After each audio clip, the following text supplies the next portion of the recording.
Chris's top 10 pop punk drum fills and or beats of the 2000s. Yeah, nice and concise title. The Kill 30 Seconds to Mars. Iconic intro. That's all I'm going to say about it. No, it's really cool. Really recognizable for, I feel like, the whole song. I don't know if I would consider 30 Seconds that pop punk, but their first, like, 2 albums were definitely, like, emo punk. Pop punk is a broad term. Until Jared's his ego just kind of took them in a weird direction. But first 2 albums, really good. And I like this beat a lot. I actually don't know this band that much. I listened to this song the other day, or yesterday when you sent me this, and I know this song. Yeah.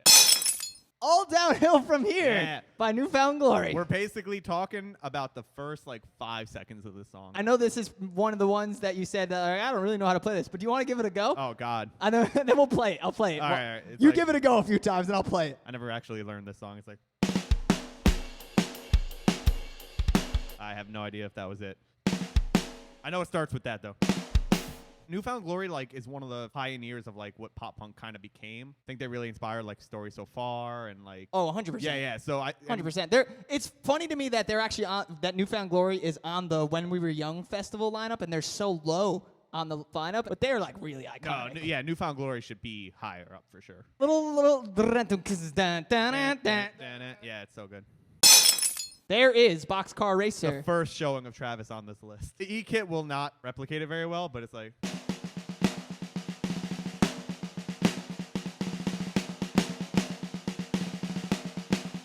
Not sounding great on the E-Kit, but that's basically the whole song, more or less. Everyone knows Travis. He just does a lot of marching snare drum things, and that's, in my opinion, one of his best ones. I don't really listen to Boxcar Racer. I kind of missed the boat on them. I put this song on earlier today while I was making the slides. Yeah. And I was like, I don't even really know this. Wow. It wouldn't be on my list, but it's on yours.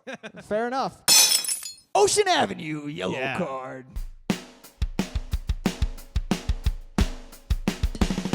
I feel like I know the song just by hearing the drum beat. Yeah. So that would definitely, I feel like that in itself makes the list, because if you're gonna listen to drums, no melody but drums, and be like, oh, I know that song. That's exactly pretty iconic. I mean, LP's just amazing. Their old drummer, and it's just the beat basically. It's nothing that special, nothing that hard, but it's just so iconic. Everyone knows that. Doon doon doon doon doon doon doon doon doon doon doon doon. I was gonna say that's a cool beat too, because they layer the kick under the snare. Yeah. In a lot of that beat. Also, shout out to YELLOWCARD for following us on TikTok.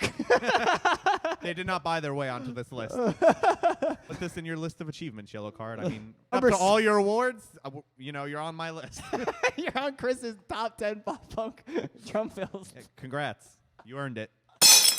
Face Down, Red Jumpsuit Apparatus. Yeah. What part are you specifically talking about? The intro, basically. Most of these are the intro, just because that tends to stick out. But yeah, it starts with only the drums, and then everything slowly comes in. And I feel like the second you play it, everyone knows what song you're about to play. Do you know how to play this part? No. I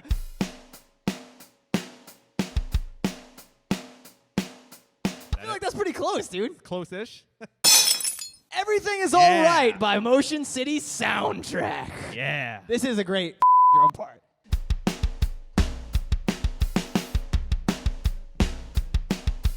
First off, crazy underrated drummer. This guy, I've listened to most Motion City Soundtrack albums, and he's just so tasteful in what he does. He's not very showy. It's not Travis Barker, flipping sticks and, doing crazy fills and beats. But, some of his songs are really difficult to play. He's talented. Yeah. Y'all agree with this list so far? What's good?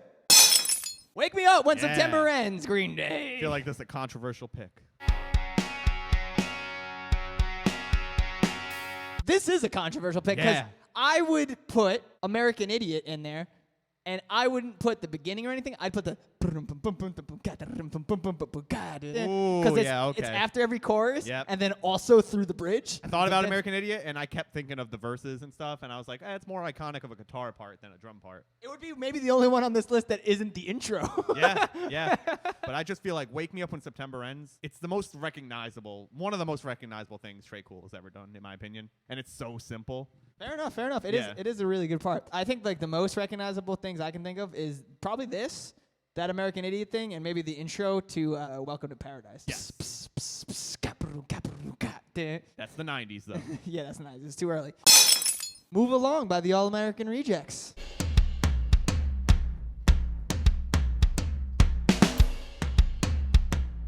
I'll be honest, I'm going to say something wild. I think it's one of the best drum parts like in the 2000s in general. It's just, this song is so good on drums, and like there's just so many good parts to it. Yeah, no, dude, that shit is super catchy. I think that the All American Rejects, not my favorite band, but the like few hits that they have are like amazing songs. Yeah. This song, Dirty Little Secret, and there was one more that was like a Swing. Uber hits, like crazy fucking good songs. And the drummer was good because that song is like not the easiest to play either. No. He basically incorporates that beat into like the second verse while playing on the hi-hats and snare. It's pretty hard.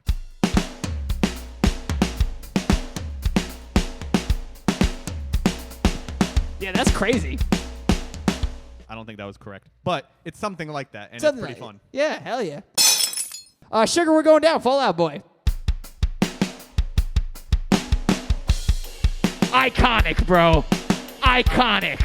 It makes me think of the deer guy immediately. I think of that deer dude in the music video. Yep.